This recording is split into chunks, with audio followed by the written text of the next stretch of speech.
wabarakatuh. Bismillah, alhamdulillah, wassalatu wassalamu ala rasulillah Nabiyyina Muhammadin wa ala alihi wa ashabihi ajma'in. Asyhadu an la ilaha illallah wahdahu la syarika lah, wa asyhadu anna sayyidina Muhammadan abdullahi wa rasuluh. Alhamdulillah kita bisa berkumpul kembali di kajian mingguan kita ya, di setiap Jumat malam. Alhamdulillah, insyaallah untuk di kesempatan kali ini tema kita terkait dengan tafsir surat Al-Fatihah ya. Ini sungguh sangat penting karena tentunya kita nggak kurang dari 17 kali ya dalam membaca surat Al-Fatihah. Nah, kita perlu mendalami supaya pengetahuan kita dan juga menambah kekhusyuan kita dalam salat, baik salat sunnah ataupun salat berjamaah. Baik, alhamdulillah Ustadz Indra sudah di tengah-tengah kita. Mari kita sama-sama menyimak untuk kajian kita malam hari ini. Nanti di akhir sesi untuk sesi tanya jawab bisa nanti melalui link yang sudah kami share di grup WA ya. Insyaallah kalau nanti secara jaringannya bagus akan kita bacakan, dan mohon kalau ada pertanyaan, mohon izin ya, kalau ada pertanyaan yang sama cukup mungkin kami bacakan satu pertanyaannya saja. Baik, demikian dari kami. Terima kasih. Assalamualaikum warahmatullahi wabarakatuh. Tafadhal Ustaz.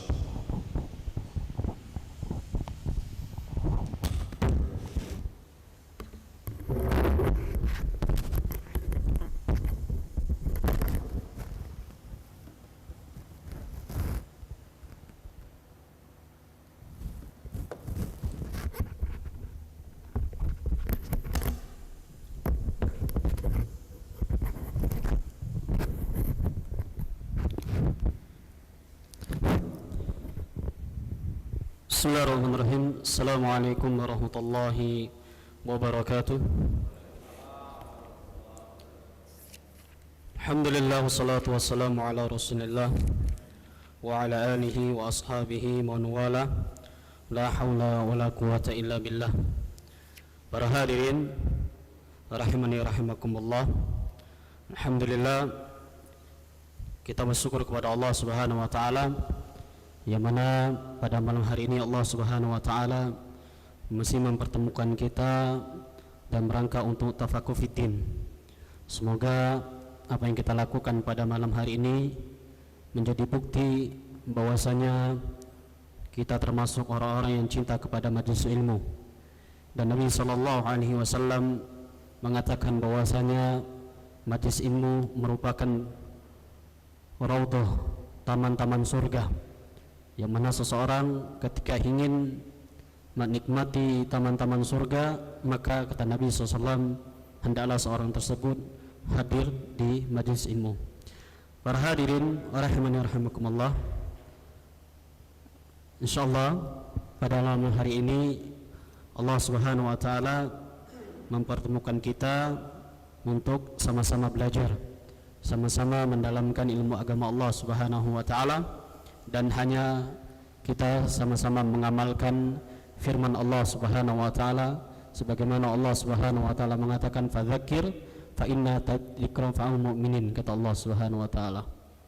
Berilah peringatan karena sesungguhnya peringatan itu sangat bermanfaat bagi kaum mukminin, itu bagi orang-orang yang beriman kepada Allah Subhanahu wa taala. Jamaah rahimani rahimakumullah, insyaallah kita membahas atau sama-sama belajar dari mentadaburi surat Al-Fatihah, karena surat Al-Fatihah termasuk surat yang al-mathnani, itu surat yang sering diulang-ulang. Berapa kali kita mengulang surat tersebut di dalam sholat dalam satu hari? Berapa kali Pak? 17 kali. Nabi SAW mengatakan, la salata lima taqra surat al-Fatihah. Kata Nabi SAW, tidak ada salat baginya, bagi seseorang yang tidak membaca surat Al-Fatihah ketika mereka salat. Kemudian kita sedikit membuka lembaran-lembaran para ulama tentang makna surah Al-Fatihah atau isi kandungan di dalam surah Al-Fatihah tersebut. Sebagaimana penulis rahimahullahu ta'ala, beliau mengatakan suratul Fatihah. Apa itu surah Al-Fatihah? Beliau mengatakan sumiyat hadihi suratul Fatihati. Dinamakan surah Al-Fatihah li'annahu yuftatahu biha Al-Quranul Azimah. Beliau mengatakan kenapa surah Al-Fatihah itu dinamakan surat pembuka, karena surah Al-Fatihah adalah surat pembuka di dalam Al-Quranul Karim. Wa tusamma al-mathani li'annaha taraqu fi kulli rakatin walaha asma'ul ukhra. Dinamakan surah Al-Fatihah karena surat ini sering dibaca setiap rakaat ketika seseorang hendak beribadah kepada Allah Subhanahu wa taala, dan dinamakan surat-surat lain. Kemudian kata penulis rahimahullah taala, abda'u bismillahi. Beliau menulis atau memulai dengan kata bismillahi. Isti'anatu alal ada'i wa taufiqi wa talabatil qulub. Makna dari isti'anah adalah meminta pertolongan kepada Allah Subhanahu wa taala, yaitu beliau memulai dengan bismillah. Kenapa? Setiap buku-buku para ulama, ya, di kitab-kitab para ulama itu mereka mendahulukan bismillahi. Dan para ulama juga menjelaskan, para hadirin rahimahullah taala, ketika seseorang hamba hendak melakukan beraktivitas, hendak melakukan kegiatan-kegiatan apapun itu, apalagi yang kegiatan tersebut berbentuk beribadah kepada Allah Subhanahu wa taala, maka hendaklah dia mendahulukan dengan ucapan bismillah. Kita kerja, keluar dari rumah, bismillahi tawakkaltu 'ala Allahi la haula wala quwata illa. Masuk WC, bismillahi a'udzu bika minal khubuthi wal khaba'ith, dan seterusnya. Masuk rumah dan semua aktivitas-aktivitas lainnya. Masuk ke dalam naik kendaraan, bismillah, subhanalladzi sakhkhara lana hadza wa ma kunna lahu minal muqrinin, dan seterusnya. Jadi kata para ulama, kenapa seseorang mendahulukan semua aktivitasnya mengucapkan bismillah? Karena di sana terdapat barokah, keberkahan-keberkahan yang Allah Subhanahu wa taala berikan bagi seseorang ketika dia mendahulukan aktivitasnya dengan kata bismillah. Pergi ke kantor, pergi belanja, pergi keluar rumah atau pulang kampung, maka bismillah, ucapkan bismillah. Kemudian kata penulis rahimahullah taala, beliau mengatakan alhamdulillahi rabbil alamin. Makna alhamdulillahi rabbil alamin, makna adalah thana'u athnallahu bihi ala nafsihi. Alhamdulillahi rabbil alamin maksudnya adalah pujian bagi Allah Subhanahu wa taala. Jadi ketika kita membaca Al-Fatihah, Allahu akbar, bismillahirrahmanirrahim, dengan menyebut nama Allah Subhanahu wa taala yang Maha Penyayang lagi Maha Pemurah. Alhamdulillahi rabbil alamin, segala puji hanya milik Allah. Berarti alhamdulillah ini adalah bentuk pujian hanya kepada Allah Subhanahu wa taala. Atau kata para ulama menjelaskan alhamdulillah maknanya adalah tauhid uluhiyah, tauhid mengagungkan kepada Allah Subhanahu wa taala, bahwasanya alam semesta ini Allah yang menciptakan, alam semesta ini Allah yang mengatur, alam semesta ini Allah yang memberi kehidupan, kematian, rezeki dan semisal itu Allah semua.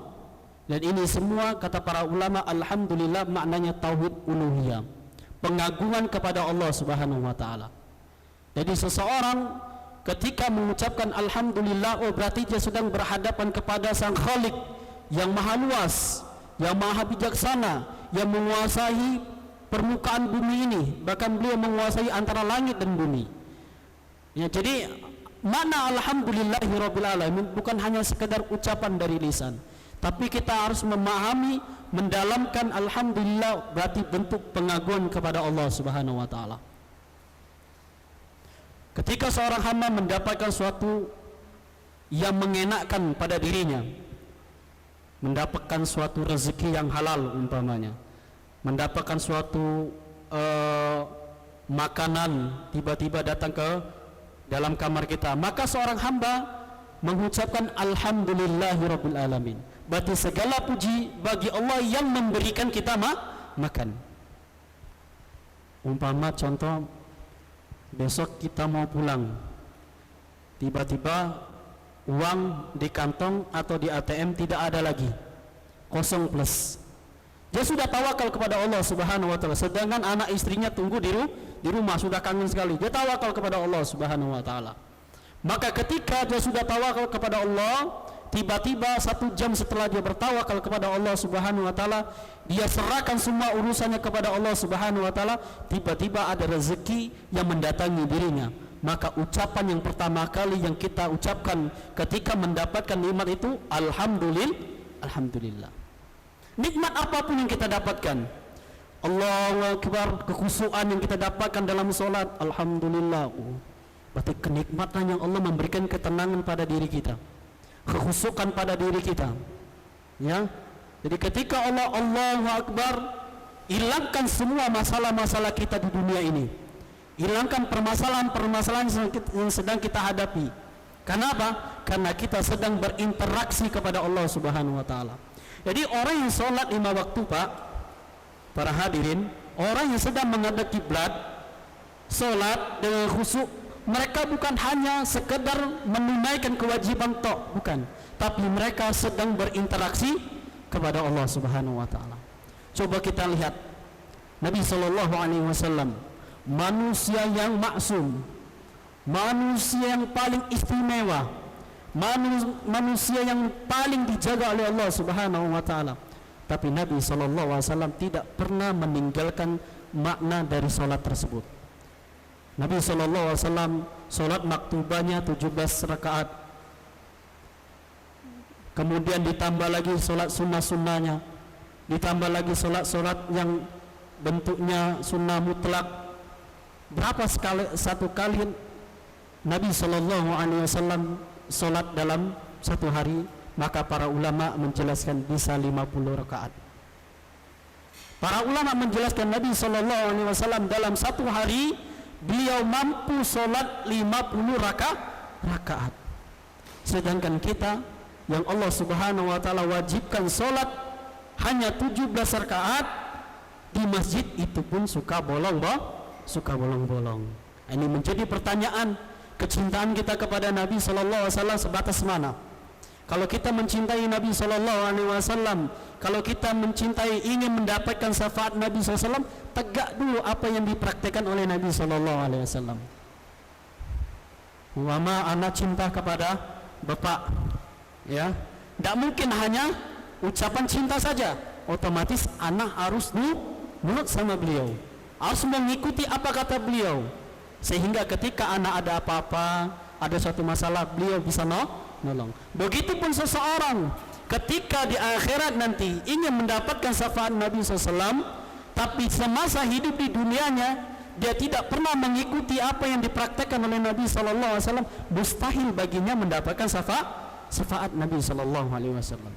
Oleh karena itu, ma'asyiral jamaah, makna alhamdulillah adalah pujian yang harus kita aturkan kepada Allah Subhanahu wa taala. Tidak boleh kita palingkan pujian ini kepada selain Allah Subhanahu wa taala. Kemudian kata penulis rahimahullahu taala, dia mengatakan wa fi dhammihi amrun li ibadati fa huwa al mustahaqu lahu wahda wa huwa subhanahu lil khalqi al qaim bi umurihim al murabbi li jami'i khalqihi bi ni'amihi awliya'i bil imani wa amal salih. Kemudian kata penulis rahimahullah ta'ala, di dalam makna alhamdulillahi rabbil alamin ini terdapat kandungan tentang ibadah kepada Allah Subhanahu wa taala. Apa itu? Wa huwa al-mustahaqqu allahu wahda, yaitu kita ibadahkan itu semua hanya milik Allah Subhanahu wa taala. Kalau kita sudah beribadah Allahu Akbar, kita sudah membaca Al-Fatihah dari awal sampai akhir, tapi di dompet kita masih menyimpan jimat, maka batal hal tersebut. Kita sudah membaca surah Al-Fatihah, solat 17 rakaat dalam satu hari, tapi kita masih menggantung benda-benda jimat, maka batal amalan tersebut. Oleh karena itu, ma'asyiral para jamaah, makna alhamdulillah berarti kita lepas semua dari sebuah kemaksiatan, apalagi bentuk kesyirikan, syirik kecil maupun syirik besar, syirik tersembunyi, kita lepaskan semua. Apabila kita masih beribadah kepada Allah, kita masih sholat kepada Allah Subhanahu wa Ta'ala, tapi ibadah yang kita lakukan di samping itu masih menyekutukan Allah, maka makna alhamdulillahi rabbil alamin tidak ada artinya bagi kita. Jadi lepas semua bentuk kesyirikan itu, hilangkan semua tergantung kepada selain Allah Subhanahu wa Ta'ala, bergantung kepada manusia, lepas. Karena manusia itu la yanfa' wa la yadurruhum, karena manusia itu tidak bisa memberi manfaat dan tidak bisa mendorot, kata Allah Subhanahu wa Ta'ala. Kemudian kata penulis rahimahullah ta'ala, dan bahwasanya makna alhamdulillahi rabbil alamin adalah mengandung bil iman wal amal soleh, mengandung makna keimanan kepada Allah Subhanahu wa Ta'ala dan amalan-amalan soleh. Ya, jadi makna alhamdulillah ini banyak sekali para ulama menjelaskannya. Yang pertama, bahwasanya makna alhamdulillah bentuk pujian yang harus dikhususkan hanya milik Allah Subhanahu wa Ta'ala. Makna alhamdulillah adalah bentuk ibadah kepada Allah Subhanahu wa Ta'ala. Makna alhamdulillah adalah tidak boleh kita palingkan ibadah kepada selain Allah Subhanahu wa Ta'ala.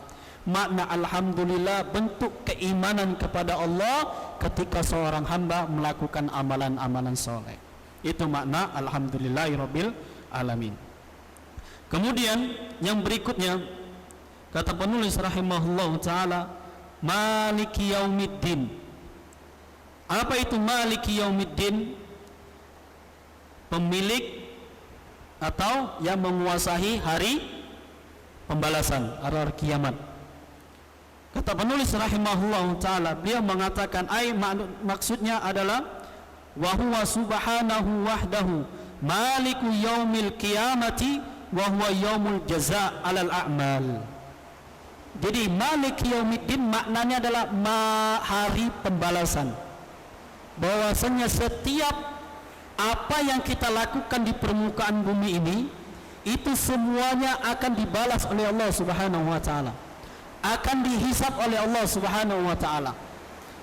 Makanya ketika seorang hamba dia khusyuk di dalam makna maliki yaumiddin, bahwasanya hatinya semua yang ada di tubuhnya ini maliki yaumiddin, hanya milik Allah Subhanahu wa Ta'ala. Ya, semua ada yang di tubuh dia ini adalah hanya milik Allah Subhanahu wa Ta'ala. Semuanya ini akan dipertanggungjawabkan oleh Allah Subhanahu wa Ta'ala. Allah memberikan kita tangan, ini nanti yaumul jaza', ini ada pembalasannya. Tangan ini akan dihisab oleh Allah Subhanahu wa Ta'ala. Apabila tangan ini banyak melakukan ketaatan kepada Allah Subhanahu wa Ta'ala, dia akan menjadi pemberat timbangan kebaikan. Dan sebaliknya, apabila tangan ini sering kita gunakan untuk maksiat kepada Allah Subhanahu wa Ta'ala, maka tangan ini akan berbicara tentang hal tersebut. Oleh karena itu, ma'asyira ikhwan fiddin, para jamaah hadirin hadirat rahmani rahimakumullah, bahwasanya maliki yaumiddin adalah bentuk apa yang ada di tubuh, sekudur tubuh kita ini semuanya milik Allah Subhanahu wa Ta'ala. Semuanya akan dihisab oleh Allah Subhanahu wa Ta'ala. Semuanya akan dipertanggungjawabkan di hadapan Allah Subhanahu wa Ta'ala. Oleh karena itu, makanya Nabi sallallahu alaihi wasallam, kenapa Nabi sallallahu alaihi wasallam tidak pernah beliau meninggalkan satu kali ketaatan ketika di dalam 1 kali 24 jam. Nabi sallallahu alaihi wasallam dalam 1 kali 24 jam beliau sering melakukan ketaatan kepada Allah Subhanahu wa Ta'ala. Ustaz, kami bukan para nabi, kami bukan nabi, bagaimana kami bisa seperti nabi? Setidaknya kita mampu untuk seperti nabi. Kerjakan yang wajib-wajib, kerjakan apa yang bagi kita itu ringan. La yukallifullahu nafsan illa us'aha. Allah itu tidak membebani suatu kaum. Kita mampunya hanya salat maktubah saja, Ustaz. Maka ketika orang itu mampu hanya salat maktubah saja, maka istiqomalah salat maktubah tersebut. Jangan sampai dalam satu hari kita meninggalkan kewajiban salat yang telah ditetapkan oleh Allah Subhanahu wa taala. Kemudian kata penulis rahimahullah taala, ma'asyiral jamaah rahimani rahimakumullah, beliau mengatakan wa takhisu al-maliku biyaumiddin li'annahu la yada'a ahadun syai'an yaumal qiyamah wa la takallamu nafsa illa biidnillah. Nanti di akhirat nanti, kata penulis rahimahullah taala, seseorang bisa berbicara kepada Allah Subhanahu wa taala. Seseorang bisa berbicara kepada Allah Subhanahu wa taala kapan? Biidznillah, dengan izin Allah Subhanahu wa taala. Kapan seseorang itu bisa berbicara kelak di akhirat nanti kepada Allah? Ketika dia di dunia, dia gunakan lisannya untuk berzikir kepada Allah Subhanahu wa taala. Ketika di dunia, dia gunakan lisannya untuk taat kepada Allah Subhanahu wa taala. Dia gunakan lisannya ketika di dunia untuk tidak digunakan bermaksiat kepada Allah Subhanahu wa taala, menguji, menghibah, mencaci, merendahkan orang. Dia tidak gunakan untuk itu lisannya. Dia jaga lisannya untuk ketaatan kepada Allah Subhanahu wa taala. Kelak, kata para ulama, orang seperti ini dengan izin Allah Subhanahu wa taala dia mampu berbicara kepada Allah Subhanahu wa taala.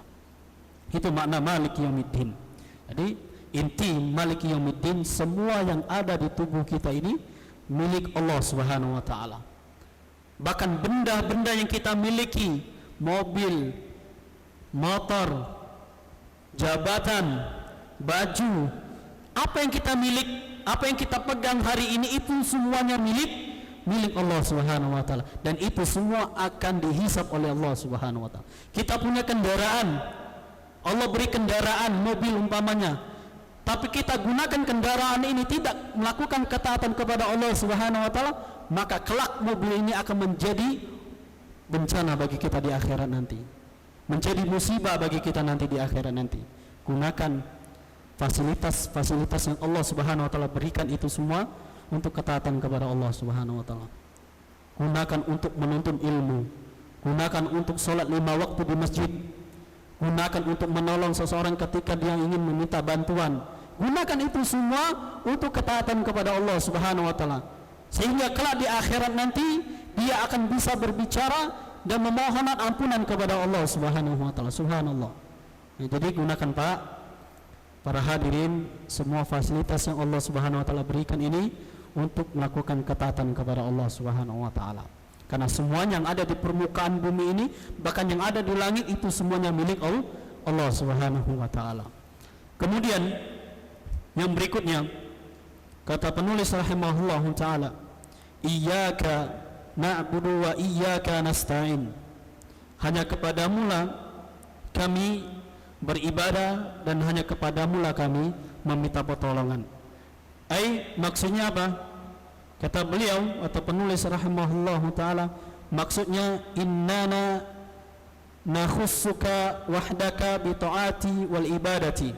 Maksudnya adalah sesungguhnya kami hanya mengkhususkan ibadah kami kepadamu wahai Rabb, dengan melakukan ketaatan dan ibadah-ibadah lainnya. Wa nasta'ina bika wahdak, dan kami semata-mata hanya meminta pertolongan kepadamu ya Rabb, fi jami'i umurina, di semua perkara-perkara yang kami hadapi. Iyyaka na'budu wa iyyaka nasta'in. Bahwasanya di sini para ulama menjelaskan ada bentuk taukid, penegasan dari Allah, iyyaka. Kalau kita belajar ilmu nahwu, enggak ada ya belajar ilmu nahwu. Nah di sini kata para ulama, iyyaka bentuk taukid, penegasan bahwasannya kita hidup di permukaan bumi ini semata-mata ibadah kepada Allah Subhanahu wa taala. Sebagaimana Allah Subhanahu wa taala mengatakan di dalam Al-Qur'anul Karim, "Wa ma khalaqtul jinna wa insa illa liya'budun." Allah itu ciptakan kita itu bukan untuk bekerja, Pak. Allah ciptakan kita itu dari kecil hingga mati itu bukan untuk mengumpulkan uang. Allah menghidupkan kita di permukaan bumi ini bukan hanya untuk bersenang-senang, enggak. Kalau seandainya Allah memang menciptakan kita di permukaan bumi ini hanya untuk bersenang-senang, hanya untuk mengumpul harta, berpoya-poya, Firaun lebih senang daripada kita. Benar nggak, Pak? Tapi kenyataan mana? Firaun hanya sekedar nama. Orangnya mana? Sudah wafat. Bahkan Allah azab beliau sampai yaumul qiyamah dengan sebab kesombongan dia enggan beribadah kepada Allah. Ini sebenarnya menjadi pelajaran kita.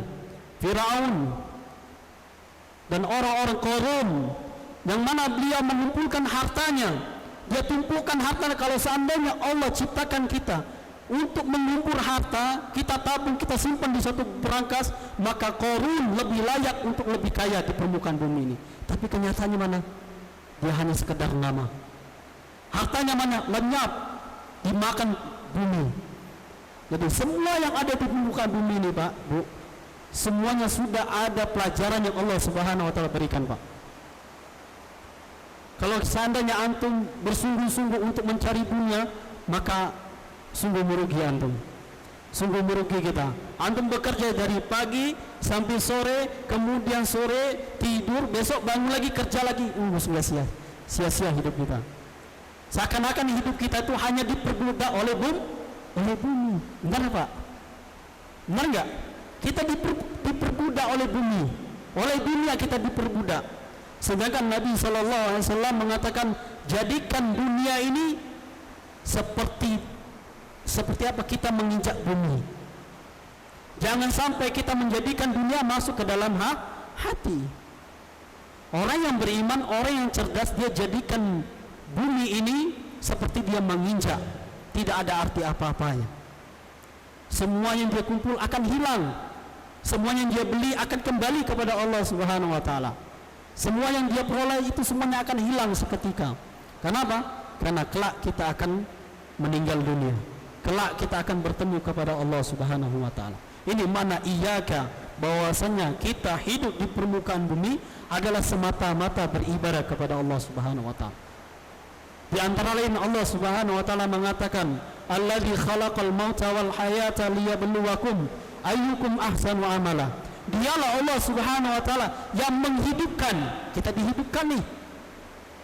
Al-maut, dan Allah yang mematikan kita. Liyabluwakum ayyukum ahsanu amala. Semata-mata menguji kalian, kata Allah, siapa yang paling baik amalan kalian. Tegas ayat ini. Allah tegas katakan, Allah yang menciptakan kalian kehidupan. Allah beri kalian fasilitas mewah. Allah berikan kalian istri yang cantik. Allah memberikan kalian mobil yang banyak. Ingat kata Allah, liyabluwakum ayyukum ahsanu amala. Hanya sekedar ujian. Jangan tertipu kita dunia. Bahwasanya ketika kita iyakan, berarti semua yang ada di permukaan, semua yang ada di milik kita itu semuanya milik Allah, dan kita sebagai hamba Allah yang kerdil. Paham enggak kerdil? Kecil di mata Allah Subhanahu wa taala. Ya. Pelajaran Firaun, bagaimana Allah Subhanahu wa taala binasakan beliau. Kalau di zaman kita ini, mungkin kalau seandainya Firaun hidup, Pak, mungkin dia sebagai raja yang paling besar. Mungkin banyak yang memuja-muja beliau. Benar nggak, Pak? Banyak yang sujud-sujud sama beliau. Benar, Pak? Masa hidup beliau pun banyak manusia-manusia yang menyembah beliau. Banyak manusia-manusia yang menjadikan beliau Tuhan. Seketika Allah tenggelamkan itu semua, tidak ada artinya. Hanya sebuah kenangan, hanya sebuah kisah yang menjadi pelajaran ibrah bagi orang-orang yang beriman. Kita lihat orang yang mencari harta karun, ya kan, tambang emas dan semisal itu menisbatkan kepada siapa? Qarun. Ini peninggalan Qarun, padahal itu semua Allah beri. Bahwa itu semua hanya milik Allah Subhanahu wa taala. Berhadirin bapak-bapak, ibu, bapak-bapak rahimani rahimakumullah. Jadi mana iyyaka na'budu wa itu adalah mengkhususkan ketaatan kita kepada Allah Subhanahu wa taala. Kemudian kata penulis, wa nasta'ina bika wahdaka fi jami'i umurina. Adapun makna wasta'ina, meminta pertolongan, maksudnya apa? Fi jami'i umurina, meminta pertolongan di semua perkara yang kita hadapi, di semua kegiatan yang kita lakukan. Kita bekerja, bangun pagi, bekerja, meminta pertolongan kepada Allah Subhanahu wa Ta'ala. Ya Rabb, aku bekerja hanya untuk menunaikan kewajibanmu sebagai seorang ayah, sebagai seorang suami, untuk menafkahi anak istrinya, maka mudahkanlah urusan saya ya Allah. Ketika seorang hamba seperti ini memiliki pikiran seperti ini, maka sejatinya orang seperti ini adalah orang-orang yang memiliki hati yang sehat. Tapi ketika dia bekerja dari bangun pagi, kerja sore, kemudian sholat, tidur, besok kerja lagi, tidak ada makna dalam kehidupannya, maka orang seperti ini tidak memiliki hati yang sehat. Maka hati-hati Pak, ya, hati-hati. Semua yang antum miliki saat ini semuanya milik Allah. Maka kembalikan itu semua hanya kepada Allah Subhanahu wa Ta'ala. Jangan sampai nanti di akhirat nanti Allah gambarkan, ya, sebagaimana Allah Subhanahu wa Ta'ala mengatakan, anfiqu mimma razaqnakum min qabli ayatiya ahadukumul maut fayaqula rabbi laula akhartani ila ajalin qarib fa asaddaqu wa akum minas solihin. Ketika Allah matikan dia, ketika Allah wafatkan dia, ketika Allah tampakkan neraka di depan matanya, kemudian dia mengatakan fayaqulu rabbi laula akhartani ila ajalin qarib fa asaddaqu wa akum minas solihin. Kami hidupkan kami ya Allah, hidupkan kami kembali ya Allah, maka kami akan menjadi orang-orang yang suka bersedekah. Hidupkan kami hanya sekejap saja ya Allah, untuk hanya bersedekah. Ini permintaan orang yang sudah dilempar oleh Allah Subhanahu wa Ta'ala ke dalam neraka. Allah tampakkan neraka di depan matanya, penyesalan yang tiada artinya. Tidak ada lagi arti penyesalan ketika itu. Dia menangis-nangis darah pun Allah tidak hiraukan itu. Dia hanya semata-mata ya Allah, hidupkan hanya 1 jam saja untuk mengeluarkan 1.000 rupiah istilahnya, dan aku minas solihin, termasuk aku orang-orang yang menjadi orang-orang yang soleh. Itu Pak ya. Jadi makna nasta'ini adalah semua perkara yang kita lakukan di permukaan di bumi ini adalah lakukan itu karena Allah Subhanahu wa Ta'ala. Kemudian kata beliau, fa amri kullaha biyadika, karena semua perkara itu, kata penulis, ada di tangan Allah Subhanahu wa Ta'ala.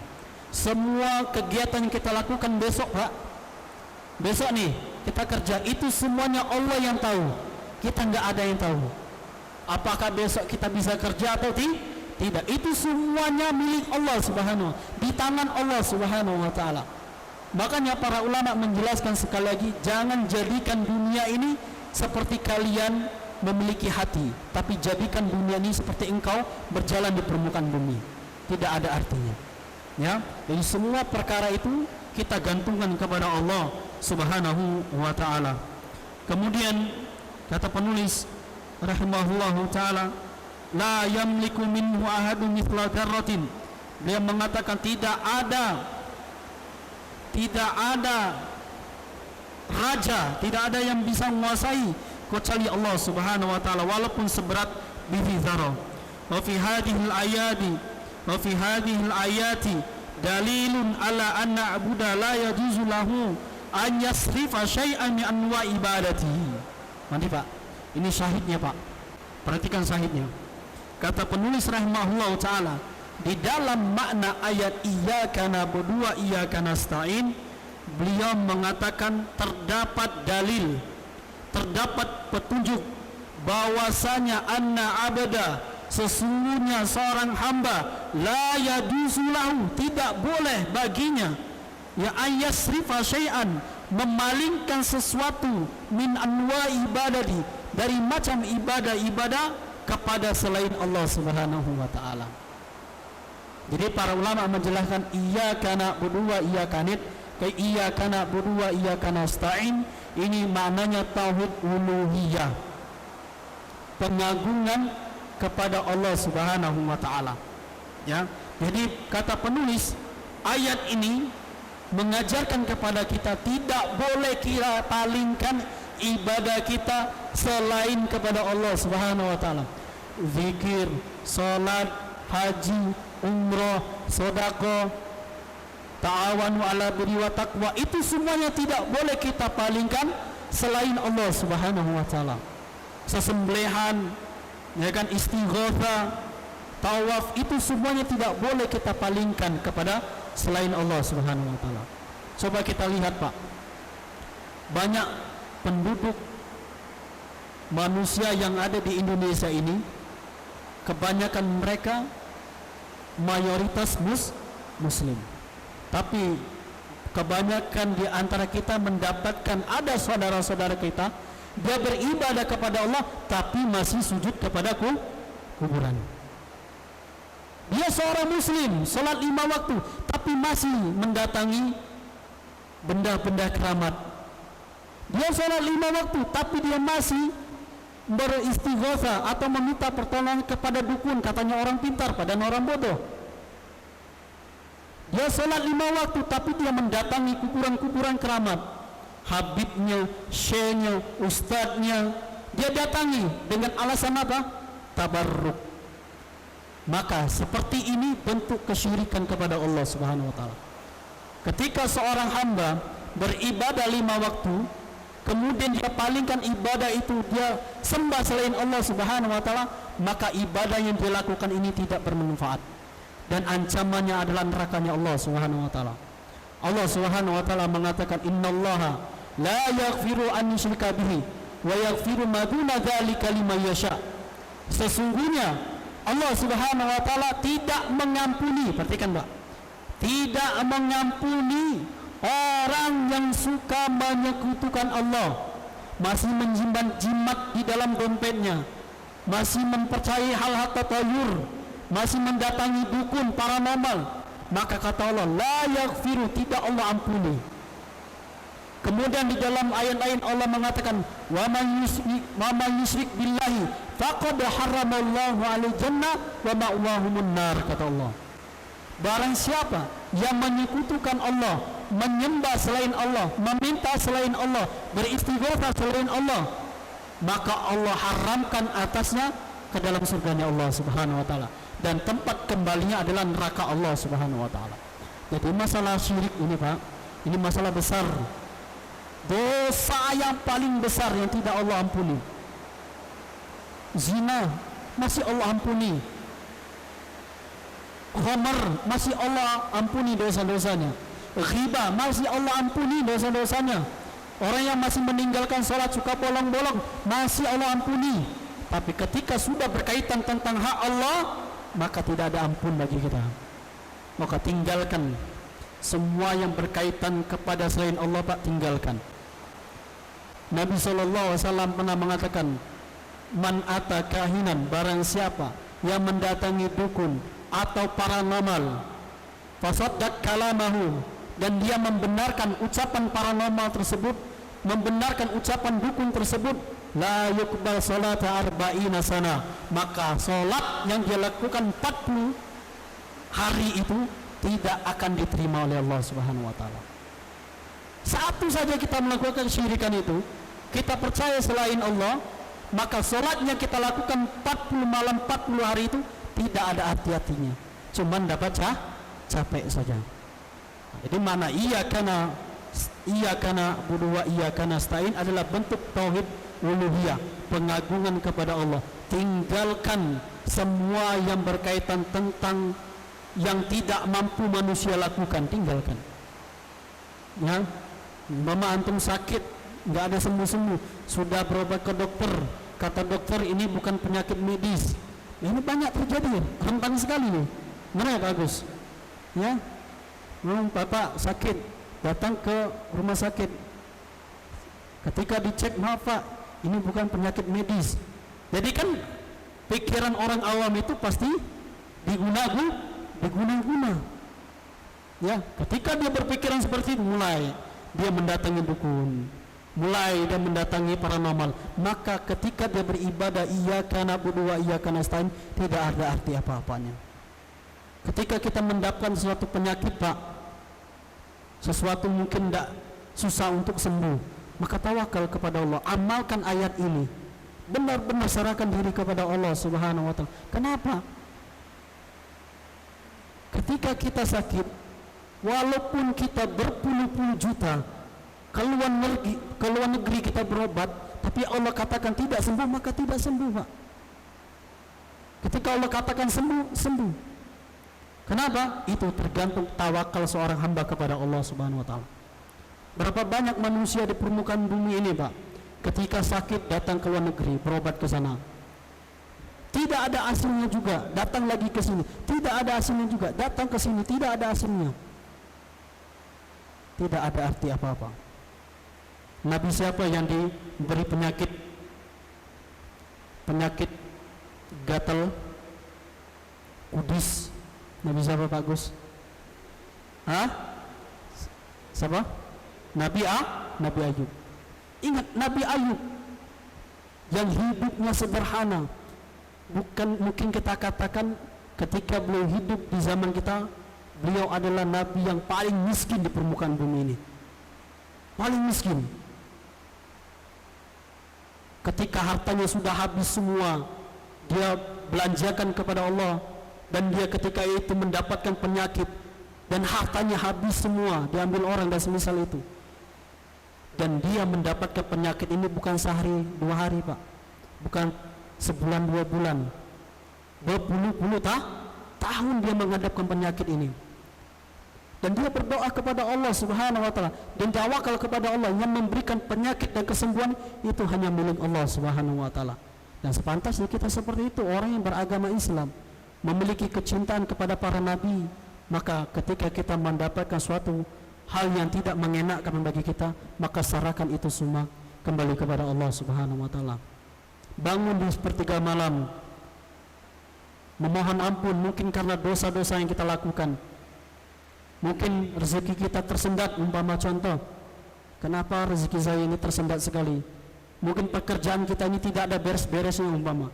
Mungkin bangun di sepertiga malam, bermunajat kepada Allah, memohon ampun kepada Allah, merengek-rengek, menangis-nangis kepada Allah, dan amalkan ayat ini. Maka ketika seorang hamba benar-benar dia melakukan ketaatan itu karena Allah Subhanahu wa Ta'ala, tidak mungkin Allah menyelisih janjinya, pasti Allah penuhi kehidupannya. Masyiral ikhwan fillah para jamaah rahimani rahimakumullah. Kemudian kata beliau juga mengatakan, wa fiha syifa'ul qulubi min da'i ta'alluqi bi ghairillah.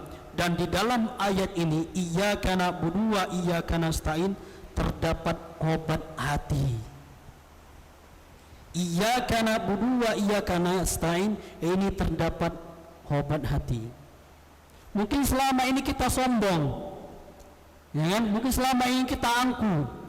Kenapa? Mungkin karena kita tidak mengamalkan ayat ini. Ketika seorang hamba dia diberikan kemewahan oleh Allah, diberi harta yang berlimpah-limpah, diberi jabatan yang banyak, diberi jabatan yang tinggi, tapi dia mengamalkan hati ayat ini, maka tentu dia menjadikan dunia ini seperti dia menginjak, seperti dia berjalan di permukaan bumi ini. Jangan sampai dia menjadikan dunia ini masuk ke dalam hatinya. Kenapa? Ketika dunia sudah masuk ke dalam hatinya, maka penyakitnya akan datang kepadanya. Jadi ayat ini ketika seorang iyyaka na'budu wa iyyaka nasta'in, ketika hatinya masih hasad, suka dengki, suka iri kepada temannya, maka itu menjadi obat bagi dirinya. Ya, karena dia itu menjadi obat syifa'ul qulub, menjadi ketenangan bagi dirinya. Kemudian kata penulis rahimahullah ta'ala, min da'i ta'alluqi bi ghairillah, ya, sebagai obat hati. Mungkin selama ini kita bergantung selain kepada Allah Subhanahu wa ta'ala. Min amradi ar-riya wal ujub, dan sebagai obat dari sakit yang suka riya, yang ta'ajub. Dan ayat ini sebagai obat untuk menghilangkan penyakit itu. Wa takabburi, untuk sombong dan semisal itu. Ya, ini sedikit ringkasan dari iyyaka na'budu wa iyyaka nasta'in. Ala kulli hal, intinya mana iyyaka na'budu wa iyyaka nasta'in adalah bentuk tauhid uluhiyah. Serahkan ibadah yang kita lakukan yang telah kita jalani, ikhlaskan itu semua karena Allah Subhanahu wa taala.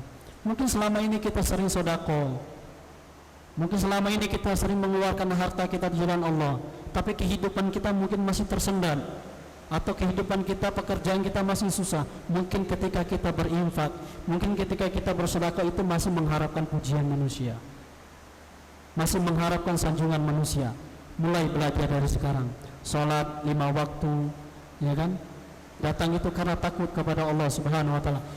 Infak masjid, bersedekah, membantu temannya, dan ikhlas karena Allah Subhanahu wa taala.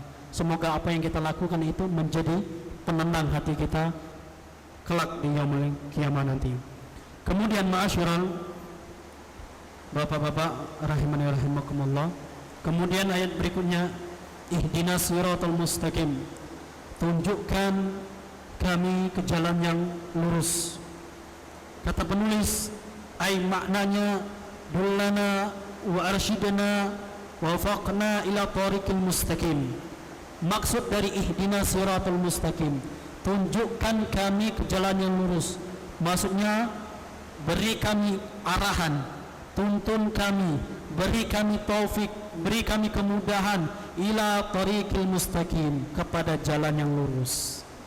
Ya, jadi ihdinas siratal mustaqim itu adalah doa agar kita istiqomah di jalan yang lurus, doa agar kita sentiasa selamat, doa ketika kita mungkin selama ini suka tersesat, Allah berikan ketika orang memahami isi kandungan ayat ini, Allah berikan ketenangan, ketika itu Allah berikan petunjuk ke dalam atau ke jalan yang lurus.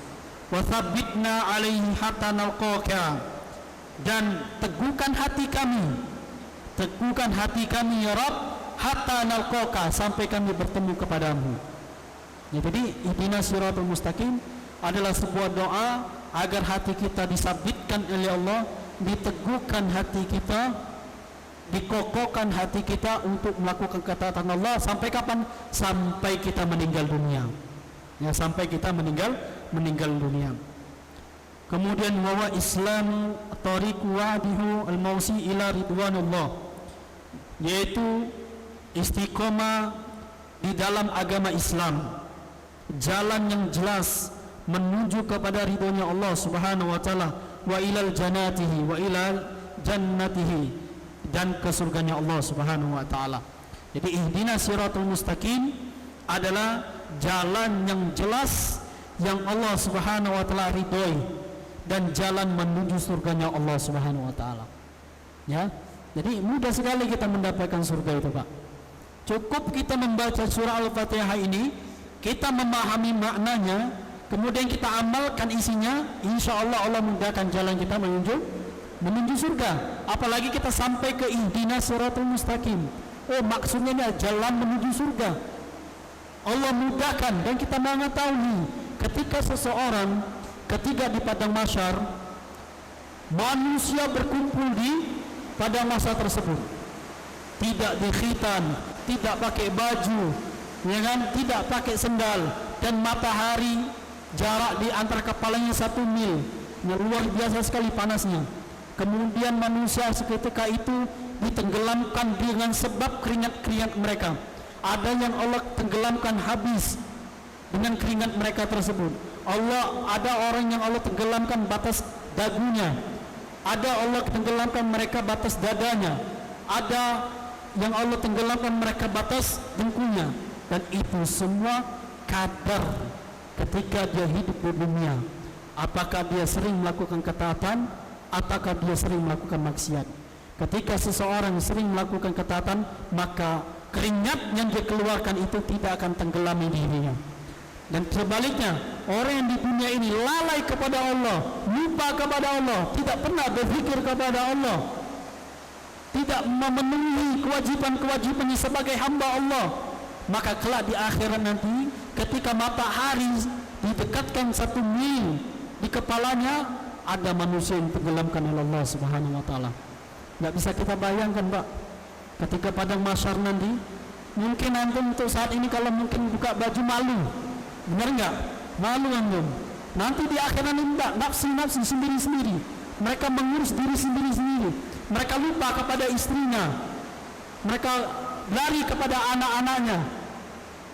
Allah Subhanahu wa taala mengatakan di dalam Al-Qur'anul Karim dalam surah Al-Fajr itu, kalau nggak salah, ada di antara ibu dan bapaknya, mereka lari kepada anak-anaknya, teman-teman dekatnya lari kepada dirinya, ya, mereka sibuk kepada diri mereka sendiri, ya.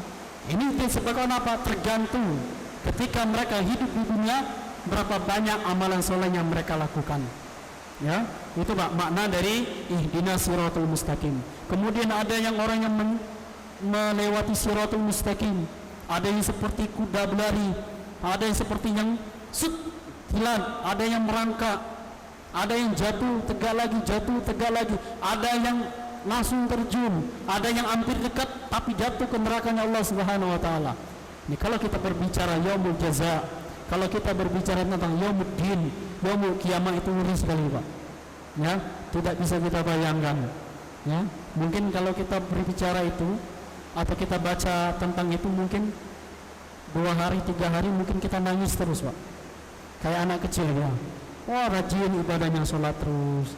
Nanti setelah pas itu dah lupa lagi. Nah, itulah manusia. Ya, manusia itu memang kata Allah, diri mereka itu condong ke dalam maksiat kepada Allah Subhanahu wa taala. Kemudian kata penulis rahimahullah taala, alladzi dalla alaihi khatimir risalati wa anbiya'i Muhammadin sallallahu alaihi wasallam, yaitu ditunjukkan kepada atau ditemani atau bisa berjumpa kepada Nabi sallallahu alaihi wasallam, penutup para nabi. Fala sabilu ila sa'adati al-abdu illa bi istiqamati alaihi. Kata penulis rahimahullah taala, tidak ada jalan kebahagiaan seorang hamba illa bil istiqamati alaihi, melainkan istiqamah dalam beribadah kepada Allah. Kata penulis rahimahullah, makna ayat ini, fala sabilun ila sa'adati abdi illa bi istiqamati alaihi. Tidak ada jalan kesuksesan, tidak ada jalan kebahagiaan, tidak ada jalan kesenangan, melainkan seseorang hamba istiqomah melakukan ketaatan kepada Allah Subhanahu wa taala. Ketika seorang hamba istiqomah melakukan kewajiban yang telah ditetapkan oleh Allah Subhanahu wa taala, kemudian dia benar menjalankan kehidupan ini karena semata-mata sebagai hamba Allah, dan dia akan kembali kepada Allah Subhanahu wa taala, dan dia istiqomah melakukan itu, maka orang seperti ini kelak di akhirat nanti termasuk orang-orang yang sa'adah, orang-orang yang mendapatkan kebahagiaan. Kemudian ayat berikutnya yang terakhir, kata Allah Subhanahu wa taala, siratal ladzina an'amta 'alaihim ghairil maghdubi 'alaihim waladdallin, yaitu jalan orang-orang yang engkau beri nikmat. Ya, kata Allah Subhanahu wa taala, jalan orang-orang yang Allah Subhanahu wa taala beri nikmat. Ghairil maghdubi 'alaihim, bukan jalan-jalan yang Allah murkai. Maghdub, siapa di sini orang Allah murkai? Yang Allah murkai siapa? Mana ayat ini? Siapa yang tahu? Ghairil maghdub. Ayat ini Allah murka kepada siapa? Allah murka orang Yahudi apa Nasrani? Orang mana nih? Yahudi apa Nasrani nih? Orang yang Allah murkai, orang yang Allah benci, orang siapa? Orang Yahudi. Kenapa Allah murkai orang Yahudi? Karena mereka memiliki ilmu tapi tidak mereka amalkan. Pak, kalau kita berbicara tentang orang Yahudi, keturunan orang Yahudi itu, mereka tahu risalah para nabi, mereka tahu seluk-beluk Nabi Muhammad SAW, tapi mereka sembunyikan, mereka tidak amalkan. Mereka tahu bahwasanya Al-Quran adalah Al-Quran yang paling benar di antara kitab-kitab mereka. Benar, Pak? Mereka mengetahui itu, tapi mereka sembunyi di antara umat-umat mereka. Dan orang yang ini, kata Allah Subhanahu wa taala, adalah orang Yahudi yang Allah Subhanahu wa taala murkai. Mereka memiliki ilmu tapi tidak mereka amalkan. Kita sudah belajar nih di sini. Antum sudah belajar makna tauhid uluhiyah, pengagungan kepada Allah, tidak boleh menyekutukan Allah, tidak boleh mendatangkan dukun, tidak boleh datang kepada penyihir, tidak boleh datang kepada peramal. Antum sudah tahu ilmunya, tapi antum sudah tahu ilmunya masih mengamalkan tentang simpan jimat, dan ini termasuk magdu, termasuk orang-orang yang dimurkai. Ketika Allah murkai orang hamba, ketika Allah murka seorang hamba, maka tidak ada harapan seorang hamba tersebut masuk ke dalam surganya Allah Subhanahu wa taala. Kemudian wala dhalim, dan bukan orang-orang yang tersesat. Siapa? Orang siapa? Nasrani, orang tersesat. Orang Nasrani itu, Pak, mereka gemar untuk berdakwah tapi tidak memiliki ilmu. Orang Nasrani itu paling gemar berdakwah, paling senang ketika ada umat Islam murtad dan masuk ke dalam agama mereka, paling senang. Diiming-iming dengan uang 100.000, diiming-iming dengan satu kardus. Ya, antum lihat, Pak, orang-orang Nasrani itu mereka berani masuk ke pelosok-pelosok. Hanya apa? Tujuan mereka mendakwakan agama mereka dan memurtadkan kaum muslim. Ini dakwah mereka. Dan dakwah mereka hanya menyesatkan. Ya. Masa Tuhan ada 3? Menyesatkan enggak? Hah? Tuhan ada 3. Ya kan? Orang Nasrani mengaku Tuhan ada 3. Bapak, ibu, anak. Ya kan? Apa bahasanya siapa? Hah? Kalau bapak apa? Siapa yang tahu? Allah. Ibu Maryam. Kalau ini Isa, Tuhan kan? Yesus. Jadi tiga-tiga ini 3 Tuhan. Jadi yang benar nggak tahu. Nah, inilah sebab mereka memiliki berdakwah, semangat berdakwah, tapi tidak memiliki ilmu. Dan begitu pun antum. Ketika antum berdakwah, ya, mengajak teman-teman antum, kemudian teman antum bertanya suatu hukum, kemudian wah, karena saya ini manajer di perusahaan ini mungkin ya, masa saya nggak tahu masalah ini. Kemudian kasih tahulah solusi sama manajer. Oh, kayak gini. Ketika dirujuk kepada ustadz, maka salah perkataan manajer ini. Berarti manajer ini termasuk orang-orang yang dolin, menyesatkan. Contoh kasus, Pak. Contoh kasus ketika terjadi di zaman Nabi SAW, itu para sahabat Nabi SAW. Inilah ketika kita tidak mengetahui hukum, fas'alu ala dzikri in kuntum la ta'lamun, kata Allah. Jika engkau tidak mengetahui satu hukum, maka bertanyalah kepada yang berilmu, kata Allah Subhanahu wa taala. Terjadi kasus ketika di zaman Nabi SAW, itu terjadi di kalangan para sahabat. Ada di antara sahabat Nabi SAW, mereka safar.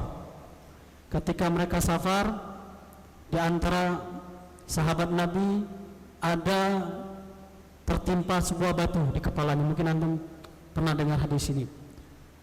Tertimpa batu di kepalanya, bocor kepalanya, ya kan, luka.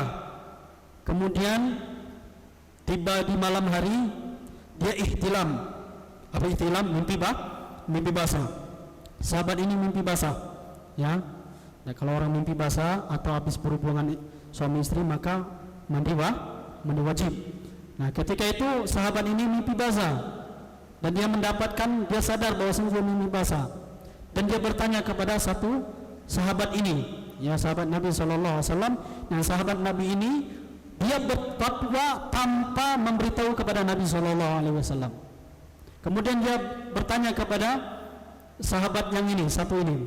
Kemudian laki-laki ini bertanya, wahai fulan, bagaimana dengan keadaan aku ini? Kepalaku ketimpa batu, luka besar, ya kan? Kalau saya mandi ini bisa mengefekkan luar biasa, mudornya lebih besar. Sedangkan saya mimpi basah. Bagaimana? Apakah masih wajib untuk saya untuk mandi wajib? Maka sahabat yang belum tahu ilmu ini langsung memberi fatwa. Oh, tidak boleh. Engkau masih mendapatkan air, engkau masih mampu untuk mandi, maka tidak ada ruksa bagimu. Maka yang orang yang tertimpa sahabat Nabi yang tertimpa kepala, mandilah dia. Mandi, kemudian esok harinya pamata, laki-laki ini meninggal dunia. Disebabkan apa, Pak? kejahilan fatwa satu sahabat ini yang tanpa dia mengetahui dari Nabi sallallahu alaihi wasallam. Ketika itu musibah ini, bencana ini tersebar di Nabi sallallahu alaihi wasallam. Terdengar berita ini di telinga Nabi sallallahu alaihi wasallam. Kemudian Nabi sallallahu alaihi wasallam berkata kepadanya, "Faqatuluhu," kata Nabi sallallahu alaihi wasallam. "Kalian telah membunuhnya," kata Nabi sallallahu alaihi wasallam. "Waqtulullah alaihim," semoga Allah membinasakan kalian. Berita ini tersebar di Nabi SAW. Kemudian orang yang memberi fatwa ini, yang belum tahu ilmunya, yang menyebabkan laki-laki ini meninggal dunia, kemudian Nabi murka kepada laki-laki ini, semoga Allah membinasakan kalian. Disebabkan apakah? Disebabkan kejahilan, sesuatu ilmu yang dia tidak miliki, kemudian karena dia memiliki mungkin jabatan tinggi di suatu perusahaan, suatu tempat, kalau saya nggak jawab gengsi dong, gitu kan bahasanya, maka dia jawab. Nah, ini bentuk kejahilan, penyakit, ya. Ini Pak, hati-hati. Jadi makna siratal ladzina an'amta 'alaihim ghairil maghdubi 'alaihim waladdallin amin adalah sebuah ilmu. Ketika kita memiliki ilmu, kita mampu untuk mengamalkannya, maka amalkan. Jangan kita sembunyi. Kemudian ketika kita tidak memiliki ilmu, kemudian kita mendapatkan suatu perkara, mungkin ada saudara kita bertanya, kita nggak tahu, maka jangan coba-coba kita memberikan fatwa yang belum kita ketahui. Bapak-bapak rahimani rahimakumullah, ala kulli hal, intinya dari surah Al-Fatihah ini mengajarkan kepada kita untuk meningkatkan ubudiyah kita kepada Allah Subhanahu wa taala. Surah Al-Fatihah ini sebagian para ulama mengatakan Ummul Quran, ibunya Al-Quran. Banyak sekali para ulama menafsirkan surah Al-Fatihah, ya.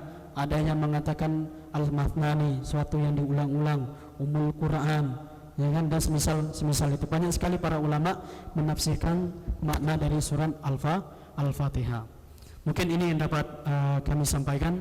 Apabila ada kekurangan atau kata-kata yang kurang pas, itu datang dari saya pribadi dan syaitan, dan saya memohon ampun kepada Allah Subhanahu wa taala.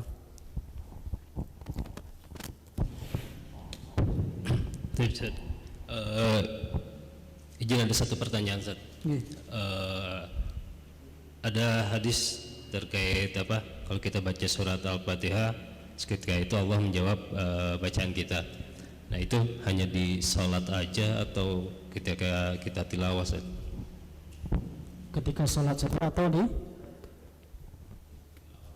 tilawah saja? Itu yang surah Al-Fatihah. Surah Al-Fatihah ya. Yaitu semuanya kata para ulama, memang ada perbedaan para ulama maknanya. Ada yang mengatakan di setiap salat. Ketika kita mengatakan alhamdulillahirabbil alamin, maka Allah memuji hamba-hambanya dan semisal itu. Ala kulli hal, pendapat yang paling rajih, mendekati kuat istilahnya itu adalah setiap salat. Kayak kita setiap salat membaca Al-Fatihah, maka Allah balik menjawab pujian kita kepada Allah Subhanahu wa taala.